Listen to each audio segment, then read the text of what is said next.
Kerrin Smith, welcome to the podcast. Thank you so much for joining me today. Where are you phoning in from? Thanks, Matthew. Phoning in today or joining today from Jar Jar One Country, which is in central Victoria. Yeah, so joining from Bendigo today. And quite possibly the most important the most important question for our conversation, rather.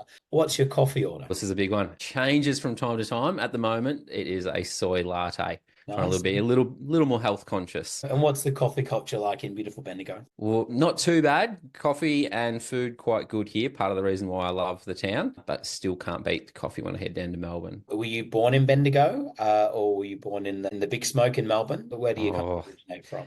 Yeah, so actually born in Queensland, so in Rockhampton. Moved around a lot quite early on in my childhood. But yeah, started in Queensland and then actually ended up from Rockhampton to Bendigo, then to Mildura, and then I've moved around a little bit since. It does sound quite a strong accent for a Victorian, so I assumed there was a little bit of Queensland in there. Yeah, I do get that from time to time. Nice. And is there a book, Kerrin, that you've read that has made you stop and reconsider a few things in your life?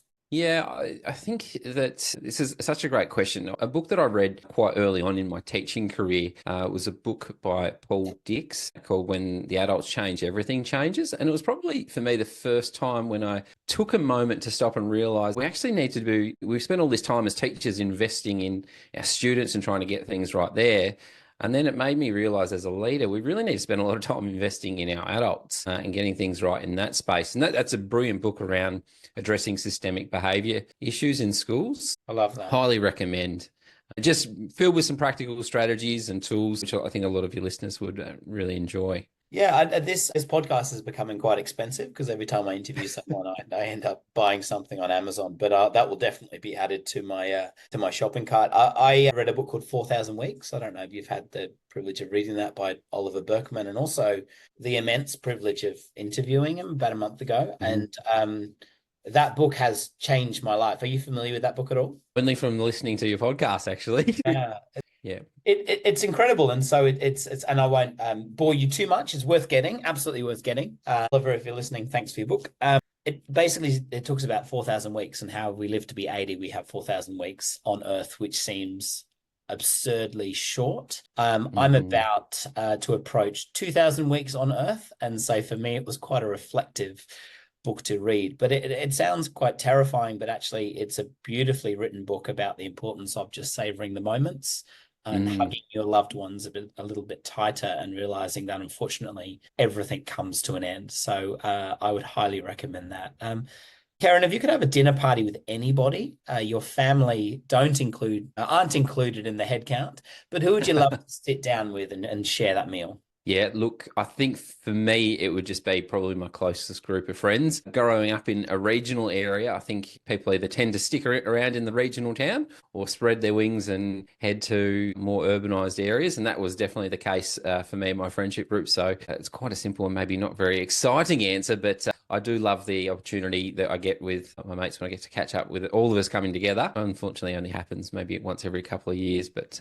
shout out to my good mates. They know who they are. And just rich conversations, lovely to catch up and fill in all the gaps about what's been happening in between. And they've all gone on to do some pretty amazing things with their lives. So cool. It's nice to just check in. Yeah, all in different industries, which makes things really interesting too. Sounds like a really great group of... When someone asks, what do you do? How do you respond? Let's imagine we're at a barbecue and I've come up to you and said, Kerrin, what do you do? How do you respond to that question? Yeah, this is a tough one, and I get posed this question a lot.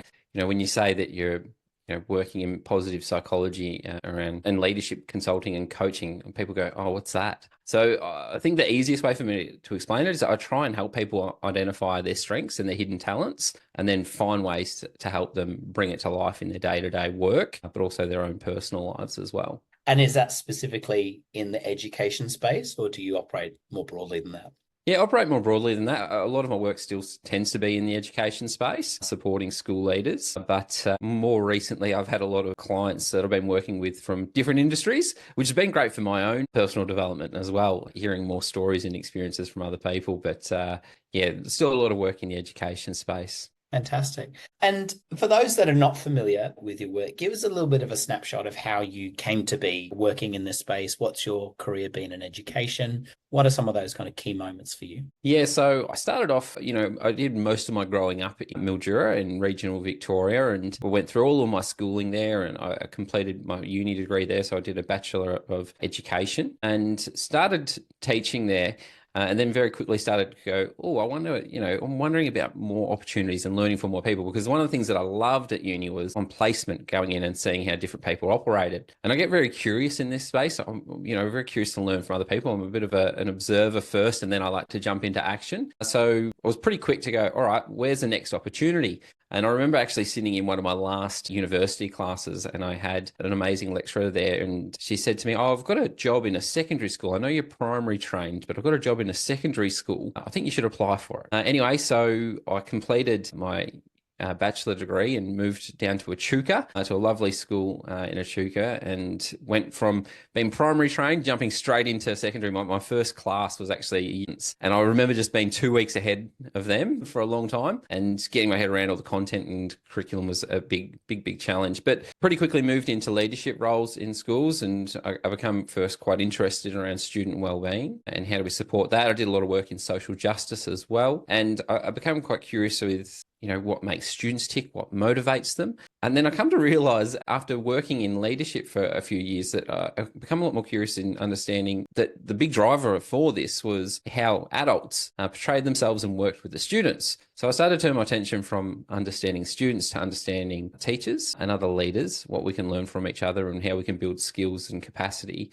And knowledge, and try and make it fun as well. And that took me back to studying. So I completed a Master of Educational Leadership with a focus on instructional leadership. And that was great because up until that time, I'd been doing a lot of work in wellbeing, but I was curious to learn a little bit more about other aspects of the school and other facets of school leadership. So that opened up a few new pathways for me. Then went on to I sort of finished that course and went straight into a Master of Education. I wasn't quite finished with the studying. I was so curious to keep learning in that space. So continue to study, continue to learn more about how people work and operate, and then continue to be really interested in this notion of wellbeing for staff and students, acknowledging that the holistic growth of a person was incredibly important. Then moved into education consulting. After a bit over 10 years of leadership in schools, and continued my studying then.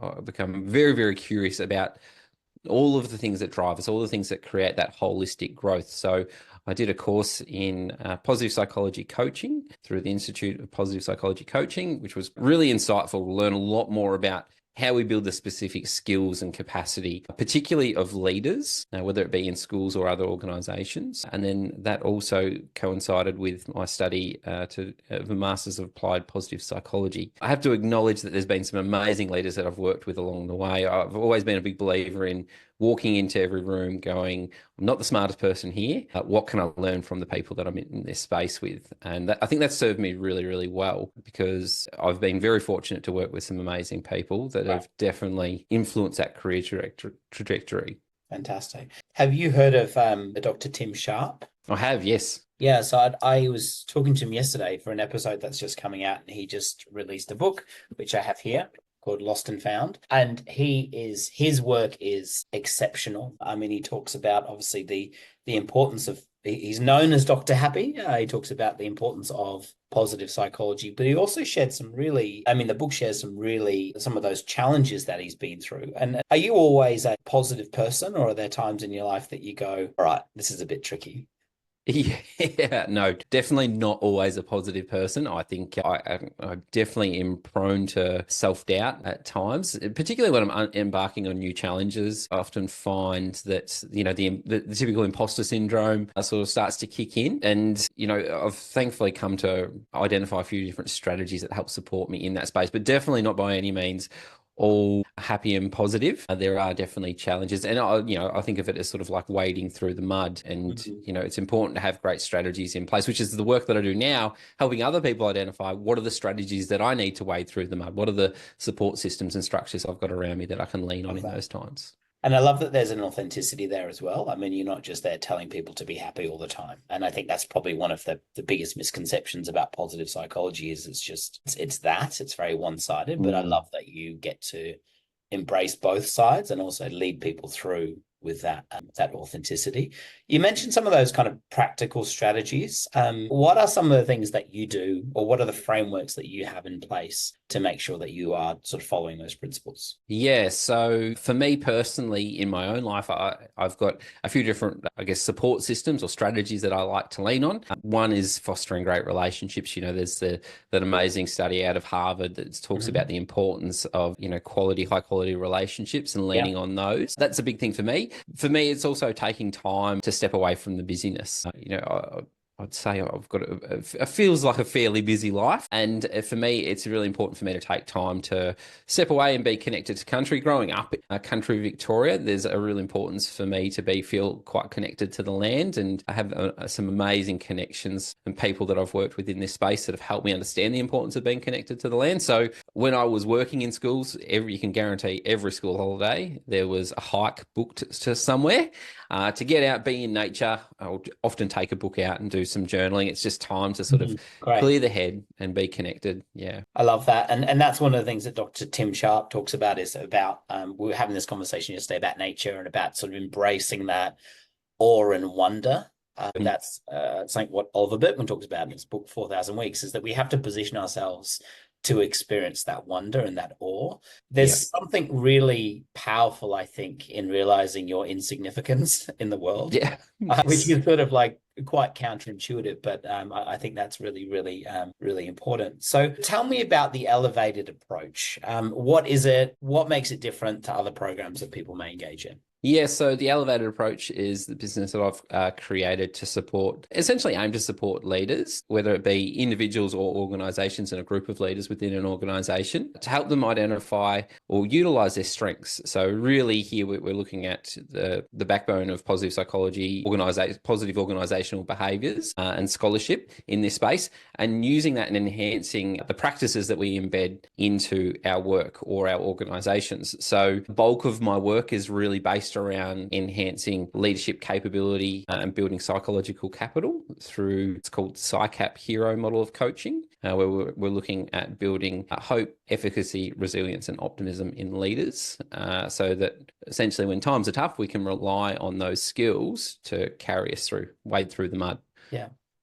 That's great. I mean, you mentioned the work of Paul Dix before when it said that when adults change, everything changes. So why have you chosen to focus on changing adults as opposed to, I think most people come in at a student level, but as you mentioned, they kind of neglect the adult side of things. So why have you chosen that approach to focus on? Yeah, and don't get me wrong, I love the importance and passion of focusing in on our students, but I think the step prior to that is working with our adults and building capacity there. And I just think of, where's that sphere of influence and where can we have a greater impact as well? If we get things right with our leaders in our schools or our organizations, hopefully they can then positively influence, the people that they support and they serve, which might be the next band of teachers. And then ultimately, then they'll go on and to serve their students better because hopefully they're better equipped with the skills and knowledge around who they are as a person and what they can bring to the table. So that's why I sort of focus on supporting leaders or emerging leaders. So let's just imagine, I don't know, I'm coming to you for a coaching session So Kerrin, you work in the positive psychology coaching space. Imagine I came to you as a school leader. What would be that process like in terms, what would be some of those questions that you would ask to help me move through that process? Yeah, so there's sort of almost like a stage process that I like to go through with the people that I'm working with. Like most coaching processes, the initial element is based around some sort of introduction and goal setting, understanding what we're trying to achieve. Obviously, it's quite important to develop a strong relationship here. So connecting in and understanding what the purpose is, why are we here is the first part. We'll then move into some sort of, and this is all needs based, obviously, and this is the part that I love. It's so specific to the needs of the individual that join. But we would then sort of navigate through and work through an exploration of strengths. And this is where the positive psychology aspect comes in. Me understanding what you bring to the table, because I'm not going to come in and pretend that I'm the expert of your life. We need to do some work where I can understand a little bit more about who you are. And then my job is to go, okay, well, this is what you're hoping to achieve. These are the skills that you've got. got, how can we leverage these skills in a really positive way? How can we bring more of what you're good at, what you enjoy doing, into your work? So it's this notion of job crafting. I'm not too sure if you've heard of Yeah, that, but yeah. using and leveraging our strengths, the things that we enjoy and we're passionate about, and bringing them into space, and then mixing that with, some of the best, evidence that we have around leadership as well. Yeah, that's awesome. And I mean, there's so many great sort of practical points there. And I think, what are some of the challenges that you've noticed in your work that as school leaders specifically face? Because it is an incredibly complicated job. I remember arriving at the end of this term and just being exhausted and basically sleeping for a few days. And so it's a really challenging industry. So what are some of the specific issues that school leaders face, and how does your approach help them move through that? Yeah, so and this is actually such a great question, because it actually links really nicely to where positive psychology coaching separates itself from traditional coaching, or say leadership coaching. Because part of what I would do in these conversations is, whilst we're working on these goals, I'm also trying to learn more about the person and what are those structures and those strategies that help support them in their work. So you mentioned the notion of savoring before. So what I'll try and do is I'll try and find what are some other practices that we can embed into our coaching sessions, where I can also be working to support your mental well-being as well as developing your leadership skills. So it might be embedding some gratitude practices into our conversations. It might be talking about savoring. It might be building a success log of things that we're doing in each session or in between each session. So we can go, oh, there's actually some good, because, as someone who's worked in schools, and you're very privy to this as yourself, you mentioned just a moment ago, we get to the end of the term and we're just exhausted and we're tired, but it'd be great if we're not solely focused on that. So if my work is to go, all right, well, term one's great to have some great open goal setting conversations where we've got lots of energy at the start of the year, but how do we do some preparation work for when we're in the mud at the end of term two, where the weather's not so great, the tether's a little bit thinner for most people. So in the lead up to that, there's a lot of work acknowledging, all right, what are the things that do support our well-being and help us flourish, and how do we keep them going, and how do we lean on those? And again, different from person to person. So sometimes I'll start a coaching conversation and it might be with something like, how's the yoga classes going? Because that's something that we've acknowledged, and we're going, oh, this is an important practice that helps support me flourish in this aspect of life that I can then build on and have a positive impact in other aspects of our life. So there's a bit of an accountability check-in with our well-being that's embedded into the sessions as well. So what are some of those things in your life that you've put in as kind of guardrails to help your mental health and your well-being? I know for me, it's exercise and reading and spending time with my family. And there for me are the first things that go when I'm feeling stressed. But what about yourself? What are some of those things that you have in place to kind of prevent those preventative strategies? Yeah, I try my best for daily exercise. That's an important one for me. I mentioned before that importance of finding time to disconnect and be on land is really important for me as well. I find that that's also when some of my bold and creative ideas come to fruition. I often get back from a trip and I'm like, all right, I've got to give this a go, this a go, this a go. And then I have to get really practical. But it's sort of where the ideation phase occurs for me. But daily exercise, connecting with friends is really important as well. Those important relationships, but also taking time and a much more practical and a day-to-day topic, a bit of gratitude. So even if it's just at the end of each day, just going, that was good today, or that was a really great conversation today that I had with that person, and then letting them know as well. I'm pretty big on, if somebody's done something awesome in the day, and sometimes I'll send a message off, or it might even be a quick phone call, say, hey, it was really great to catch up with you today. Good to check in on these points, this, and this. You made me realize this about myself. And then I think for them, they get a little bit excited as well. But it's a great gratitude practice for me that I love sort of doing very often as well. Yeah. And what are some of those? Do you capture that in some way? I know I use an application called Day One. And so if my kids are doing something cute and adorable, I'll take a photo. Then at the end of the day, I'll collect this into this app and kind of reflect on a few questions. Do you do something similar, or how do you collect that? Yeah, love that. So I do a bit of journaling, but look, I'd love to say it. I do it all the time. I'll say it's quite sporadic. Yeah. I do actually have like a little gratitude jar, and it's just something that I'll write down on a Post-it note, fold it up, pop it in the jar. And, if things are really sort of tough, pull something out from the jar and just sort of like savor that moment and remember the good feelings that I had. And then I sort of use that as a little bit of a tool to go, all right, well, that was a great moment. I liked how I felt in that space. What was I doing at that time that helped, and how can I do more of that going forward? Do you feel like, Kerrin, do you feel like you've got balance in your life? Is that, Yeah, I don't know. I don't know if that's even a thing, but do you feel like you have balance, if that's the right word? at times, I've seen those very funny graphics around how work-life balance looks different for everybody, and I'm a big believer in that. And I think we need to do what works for us in that space. Balance for me, yeah, I would say so. At times, not always. Often people will say, "Oh, you're studying, you're working full time, you've got this little side project that you're working on, you're trying to do your exercise, you're trying to play sport. How do you make it all work?" And my response is often just. It only just works. But for me, it works. I do very much enjoy being busy, and I enjoy my downtime in blocks as opposed to very regularly. I was doing an interview this week with a colleague and a dear friend of mine called Rowan Dredge, and he asked this question. He asks this question, and I believe it's from a organization called the Five Voices. And the question is, what's it like to be on the other side of you? And I was just Mm. wondering if you wouldn't mind elaborating. If I was to ask your friends what it was like to be on the other side of you, what do you think they would say? Yeah, I guess it depends which friend you ask, I would say. And what time of the day? Yeah. Yeah, that's right. That's right. I would say probably most of my friends would say I'm always busy thinking about something. There's not very many moments I would sort of not be sort of pondering about a project or an idea. And I think a lot of my friends are probably quite privy to that, but they enjoy it too. They Right. buy into it. Okay. And I always like bouncing ideas off of them because they work in industries different to mine. So I always go, oh, how would this land? So they probably see me as quite a busy thinker, but also I don't sit still very often, not at least in their eyes. I did have a very fortunate couple of weeks earlier this year where I got to take some friends out hiking with me for the first time. That they'd known that I've been a hiker for a bit over 10 years, and I've been begging them to come out hiking with me for 10 years. And we were down sitting on a beach along the Great Ocean Walk. And one of my friends come up to me, and I think I must have just been sort of in my zone. I was in sort of, in that flow state, watching the waves and watching the water. And they come up to me and they said, Kerrin, I think this is the first time I've seen you sit still. And, I've known them all my life. And I was like, oh, okay. Like maybe that is how people do see me, as a bit of a busy potterer that just sort of likes to keep things going and keep things moving.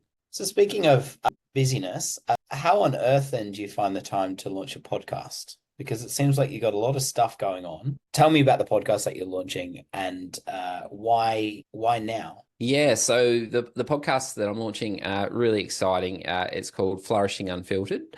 I'm joined with co-host Micah Nyhouse, who's a expert in self-leadership and positive psychology. And the premise of the podcast is that we're interviewing business owners and industry leaders and chatting to them about sort of everything that's behind the scenes with leadership. Often when we talk to leaders and we see business owners that are presented as people that are very successful and they're doing well, but we don't hear all the challenges. So we don't hear about the financial challenges and the overwhelm and the self-doubt. So what the podcast is about, it's interviewing these people and hearing all these things behind the scenes and hopefully helping other leaders and business owners feel a sense of, or reigniting their purpose and their passion and going, it's okay to be in this space at the moment. It's okay to not be feeling great about X, Y, Z, or, it's important to use these strategies, or just hearing different strategies, how we navigate those things through those tough times, essentially. And so it's quite an exciting one. And why now? Probably just by chance. I sort of fell into a great conversation with my co-host. We were just sort of chatting about where to next. What's the next thing that we want to do? What's the next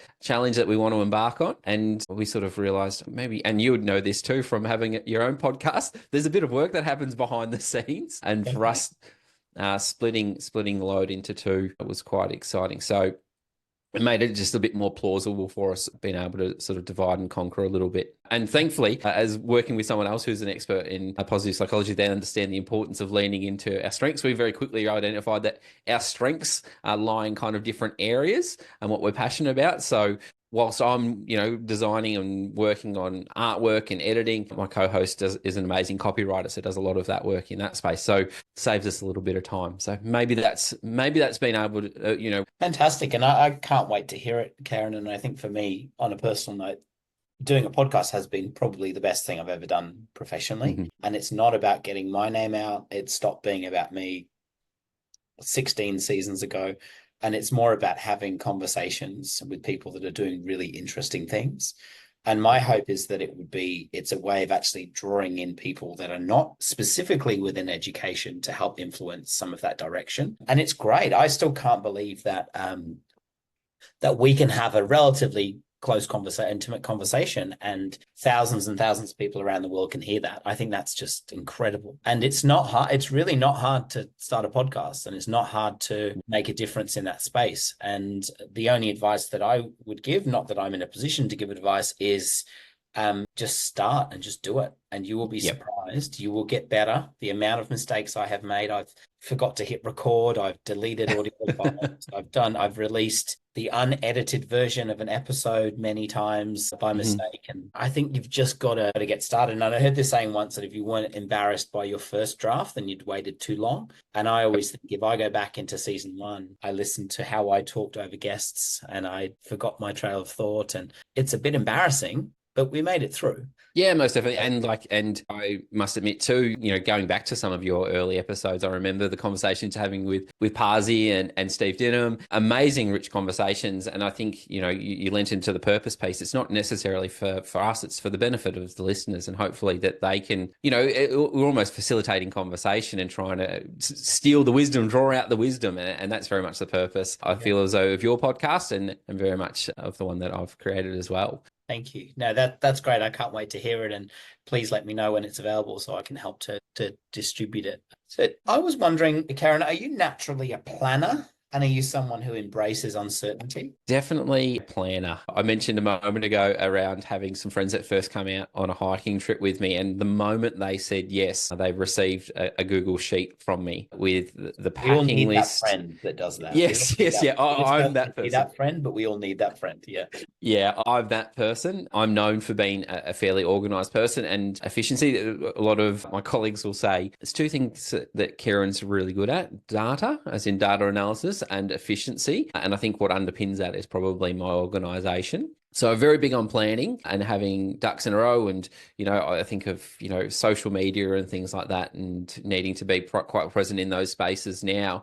I'm trying to be, almost a month ahead with posts and things like that, and thinking about, all right, well, if I've got this moment of free time now, maybe get ahead on one little thing here that will help me down the track. And that's served me quite well. But then to the second part of your question around embracing uncertainty, I would say that I'm not great in that space initially. And I probably need to have, those voices in my head battle it out quite quickly, or quicker than what they do at the moment. But initially, when I'm confronted with something a little bit new, I'm sort of like, oh, I don't know about this. I'm not too sure, not too certain. But once I sort of get past that initial self-doubt, or, have something that sort of reminds me, or, reframes my thinking in that space, I'm pretty okay. I'll sort of go, I'm a bit more action focused. Let's get into it. Yeah, I think there's so much gold in there, Kerrin. And I was wondering, obviously you've recently become a dad, you've got a little one. And I don't want to go into sort of too many details about your family, but I would love to ask you, you're a highly structured person. You seem very present in things like on social media and LinkedIn.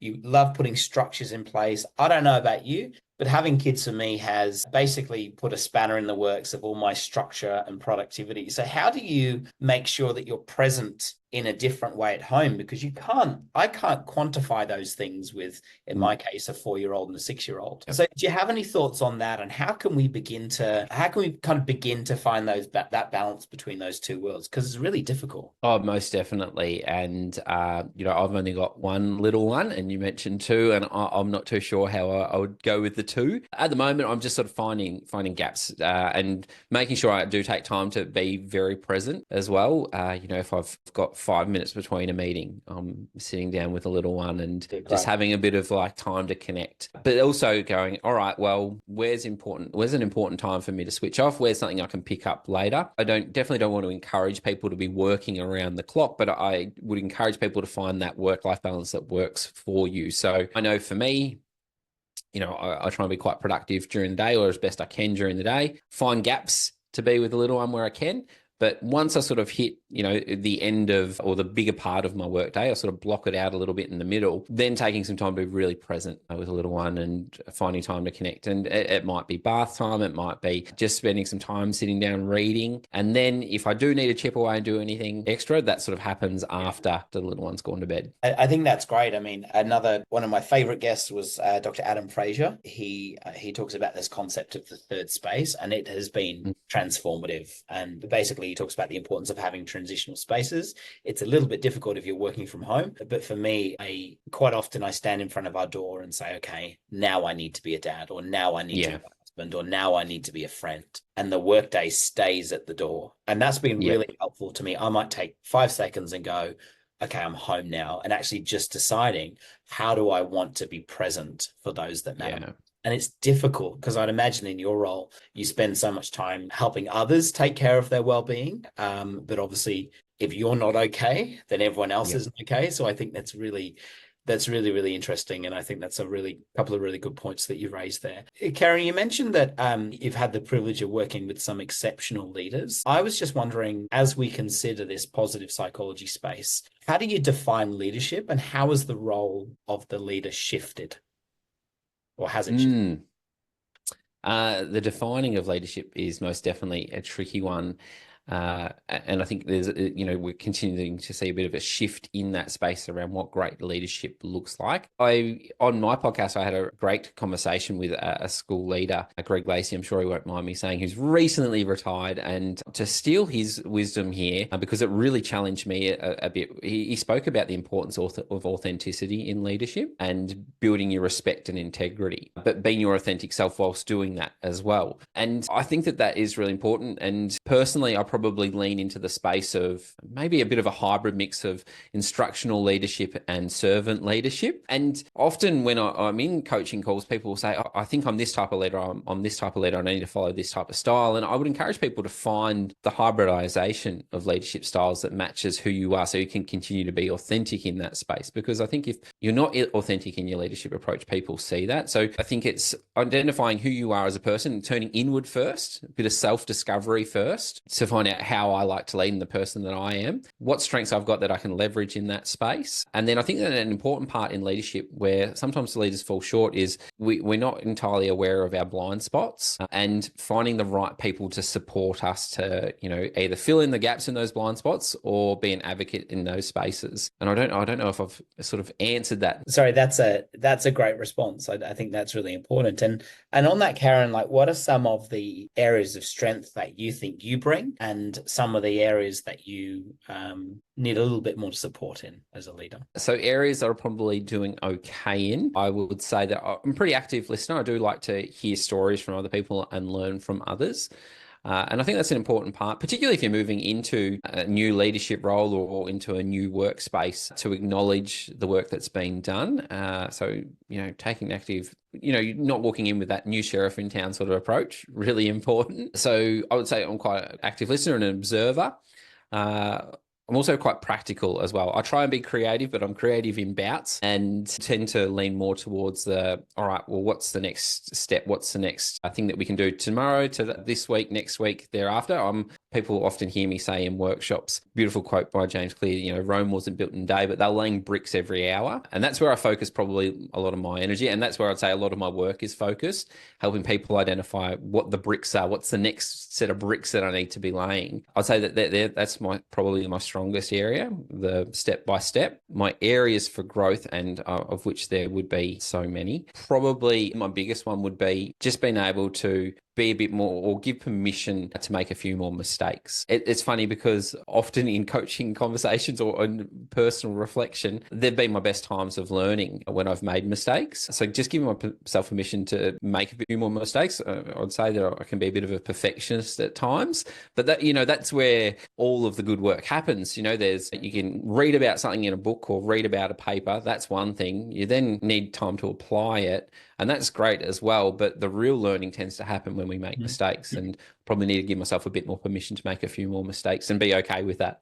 Yeah, that's great. And it takes obviously a level of self-awareness to know the areas that you need little bit of extra help. And I think if you'd said, well, actually nothing, I'm great at everything, that would be even more concerning. But look, it's been Kerrin, it's been wonderful to chat to you, and I'm really grateful that you would take the time out of your schedule to come on and have a conversation. And for those people that want to find out a little bit more about you and about the work that you do, where can they do that? Yeah, so there's a couple of places you can go to. You can either find me on LinkedIn or you can search for me on Instagram. And I've also got a website, theelevatedapproach.com.au. More than happy to have a chat with any of your listeners if they've got any questions or they're curious about any of the work that I do in this space. But I also want to take the opportunity to say thank you to yourself also, Matt. This is incredible work that you do in this space, helping elevate the potential of other people by sharing stories. And I think that's such a valuable practice that, as educators, we need to continue to lean into. Thank you. That's very kind of you. And it's been a real joy to get to connect with you.